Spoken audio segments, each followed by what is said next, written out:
अपना वजूद भुलाकर हर किरदार निभाती है, अपना वजूद भुलाकर हर किरदार निभाती है।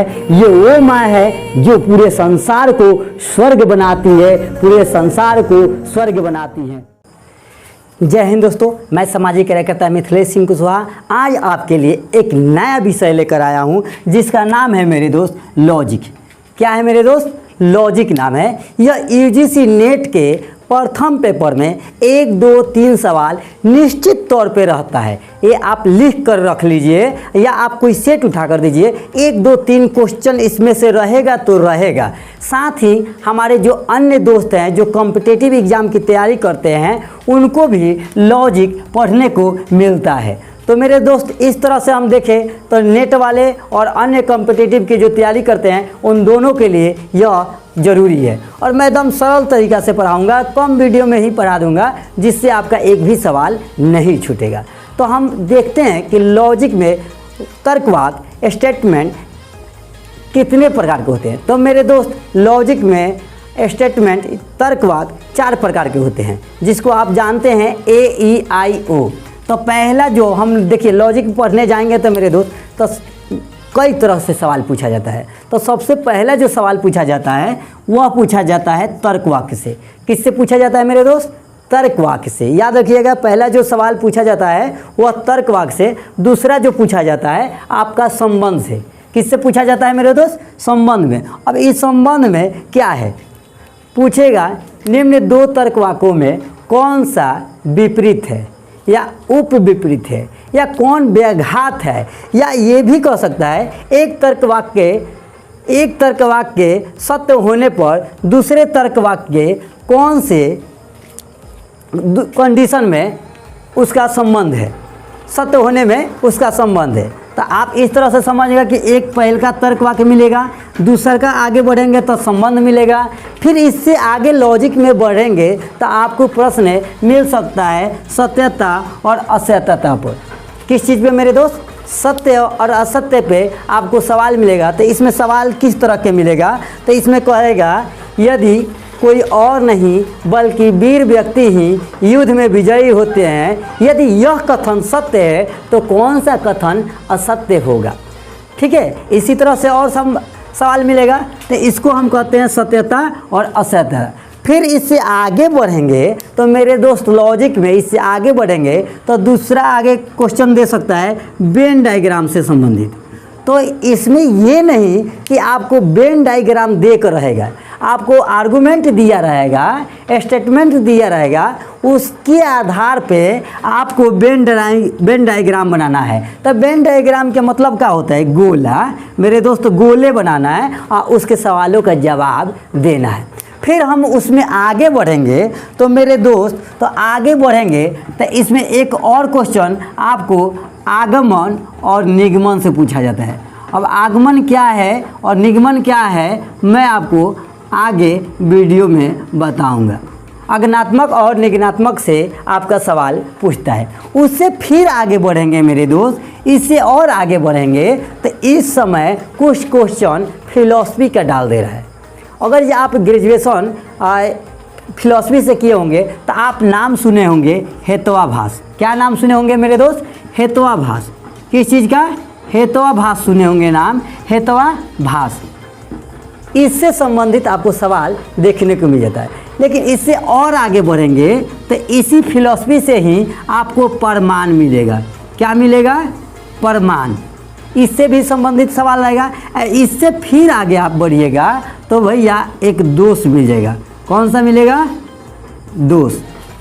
तो मेरे दोस्त मैं नया मेरा चैनल नहीं है, पुराना है, लेकिन मेरे पास ना माइक था ना मोबाइल था, जिस कारण से मैं वीडियो नहीं बनाता था शौक़ से। तो होता क्या था, आवाज़ ठीक नहीं आता था तो मेरे मैम बोलती थी चाहे दोस्त की मतलब मज़ा नहीं आ रहा है। इसलिए अब मेरे पास नया मोबाइल भी आ गया है और फ़ोन भी, माइक भी आ गया है, तो अब दिक्कत होना नहीं चाहिए। तो आप एक दूसरे को, ज़रूरतमंद बच्चे को ज़रूर भेजिएगा ताकि मेरा आपसे हौसला बढ़ते रहे, हमें भी पुनः बल मिलता रहे और आप कमेंट करिएगा तो आपको PDF भी मैं प्रोवाइड कर दूंगा। तो मेरे दोस्त लॉजिक में कितने तरह के क्वेश्चन आपको देखने को मिलेगा पढ़ने के लिए। तो सबसे पहले हम देखते हैं तो आपको मिलेगा कौन सा, तर्कवाक।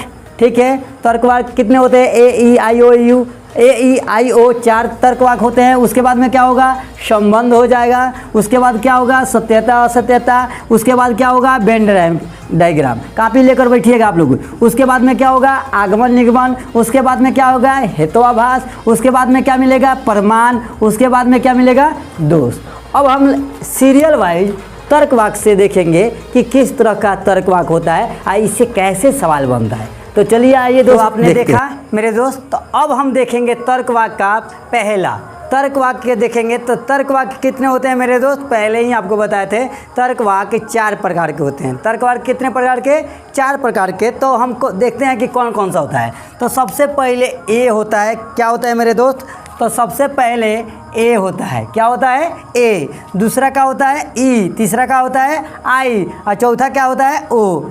आप पाँचवा यू मत लगा दीजिएगा ना तो भवेल हो जाएगा। ठीक है, तो 4 ही प्रकार के तर्कवाक के देखने को मिलता है, AEIO। और मेरे दोस्त मैं आपसे एक बात और बता दूं, लॉजिक जब पढ़िएगा ना तो आप हिंदी मीडियम से हो या इंग्लिश मीडियम से हो, आपको दोनों देखना पड़ेगा और इंग्लिश खास करके देखना होगा, वरना आपका लॉजिक का क्वेश्चन आपका गलत हो जाएगा। तो हम देखते हैं मेरे दोस्त, अब हम समझते हैं ए को हम किस नाम से जानते हैं। ए को सर्वव्यापी स्वीकारात्मक नाम से जानते हैं। ए को किस नाम से जानते हैं, सर्वव्यापी स्वीकारात्मक नाम से जानते हैं। और ई को किस नाम से जानते हैं, तो देखिए इसके मतलब, ऐसे के मतलब यही होता है, सर्वव्यापी नकारात्मक। सर्वव्यापी नकारात्मक जानते हैं। और आई को क्या कहते हैं, वह आई को कहते हैं अंशव्यापी स्वीकारात्मक। अंशव्यापी स्वीकारात्मक लिखते जाइएगा। और ओ को मेरे दोस्त कहते हैं, इसके मतलब यही होता है अंशव्यापी नकारात्मक। तो आपने देखा, ए को कहते हैं सर्वव्यापी स्वीकारात्मक, ई को कहते हैं सर्वव्यापी नकारात्मक, आई को कहते हैं अंशव्यापी स्वीकारात्मक, ओ को कहते हैं अंशव्यापी नकारात्मक। अब इसके संबंध सूचक देखिए कि सर पहचानेंगे कैसे कि ए है, ई है, आई है, ओ है। तो ठहरो जरा, घबराने की ज़रूरत नहीं है, मैं हूँ ना। 2-3 वीडियो देखिए ना, आपको समझ में आ जाएगा। तो देखो ए को हम कहते हैं, इसका संबंध सूचक एक रहेगा, जब भी सेंटेंस के साथ आपको इसमें सभी है लगा रहेगा ना, तो आप समझ लीजिएगा कि ए है। क्या लगे रहेगा, तो सभी उसमें लगा रहेगा अंत में चाहे शुरू में, तो क्या है आपका ए है। अगर ये किसी वाक्य में कोई नहीं लगा हो तो ओ कौन सा हो जाएगा, ई हो जाएगा। कौन सा हो जाएगा मेरे दोस्त, ई हो जाएगा। उसके बाद में क्या है कि कुछ है लगा रहेगा, तो ये कौन सा हो जाएगा, आई। कुछ है लगा रहेगा तो मेरे दोस्त क्या हो जाएगा, आई। उसके बाद कुछ नहीं रहेगा तो उसको कहते हैं ओ। ऐसा समझ में मेरे दोस्त, तो इसको कहेंगे ओ। एक उदाहरण से देख लीजिए, उदाहरण से देखते हैं कि कैसे हम पहचानेंगे। तो देखिए, आपको एग्जाम में सेम टू सेम ऐसे ही देगा, सभी दार्शनिक धार्मिक हैं। तो ये कौन सा स्टेटमेंट हुआ, तो आप कहेंगे कि ए हुआ। तो ए को क्या कहते हैं, ए में हमने पहचानने के लिए आपको नियम बताया था, ए के साथ सभी और हैं रहेगा। तो देखिए सभी और हैं आया, तो सभी दार्शनिक धार्मिक है, यानी ये ए हुआ। अगर रहेगा कि कोई नहीं, तो कोई भी दार्शनिक धार्मिक नहीं है, कोई नहीं आया तो ई। उसके बाद कुछ के साथ में है रहेगा तो क्या हो जाएगा, अंशव्यापी स्वीकारात्मक। इसको पहचानने के लिए कि आई है, कुछ के साथ है रहेगा, तो यहाँ कुछ के साथ में है, कुछ दार्शनिक धार्मिक है।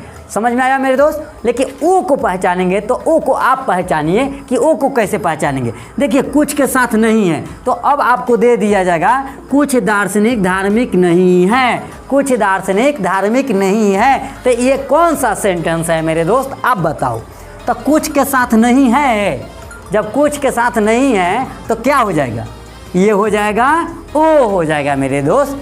अब देखिए आप इसका इंग्लिश नाम जान जाइए, नहीं तो अगला सवाल देंगे ना तो आप तुरंत कन्फ्यूज आ जाइएगा, ये क्या दे दिए सर, ये तो पढ़े भी नहीं किए। तो देखिए मेरे दोस्त, इसको कहते हैं, ए को कहते हैं ऑल इज अफर्मेटिव। लिखना चाहेंगे तो आप लिख सकते हैं, क्या लिखेंगे मेरे दोस्त, ऑल इज अफर्मेटिव। क्या लिखेंगे, ऑल इज अफर्मेटिव। और ई को कहेंगे ऑल इज नेगेटिव। क्या कहेंगे, ऑल इज नेगेटिव, यानी क्या नकारात्मक लिखेंगे, ऑल इज सभी नकारात्मक, ऑल इज नेगेटिव। उसके बाद आई को लिखेंगे अंशव्यापी माने छोटा, ठीक है, अंशव्यापी। सम इज अफर्मेटिव, अफर्मेटिव माने सकारात्मक, सम माने क्या हो जाएगा, अंशव्यापी, सम इज अफर्मेटिव। तो इसी तरह से चौथा कह दीजिए ओ को, सम is negative, some is negative. तो अब आप बताइए मेरे दोस्त, इसको क्या कहेंगे,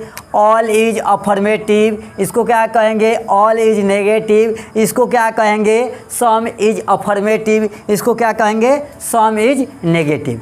ये आपको 4 प्रकार के तर्क वाक्य मिलेगा, इसी पे अब सवाल आपको मिलेगा। तो मेरे दोस्त इसको समझिए, ये 2 गो दिया है, यहाँ से यहाँ तक वाक्य जो है आपको, तो इसमें उद्देश्य कौन है और विधेय कौन है, यानी सब्जेक्ट कौन है और प्रेडिकेट कौन है। तो जो स्टेटमेंट दिया गया है उसका पहला जो है शब्द वो है उद्देश्य, यानी दार्शनिक जो है, कौन सा मेरे दोस्त, जो दार्शनिक है ये क्या हो जाएगा, उद्देश्य हो जाएगा। जो दार्शनिक है वो क्या हो जाएगा, सब्जेक्ट।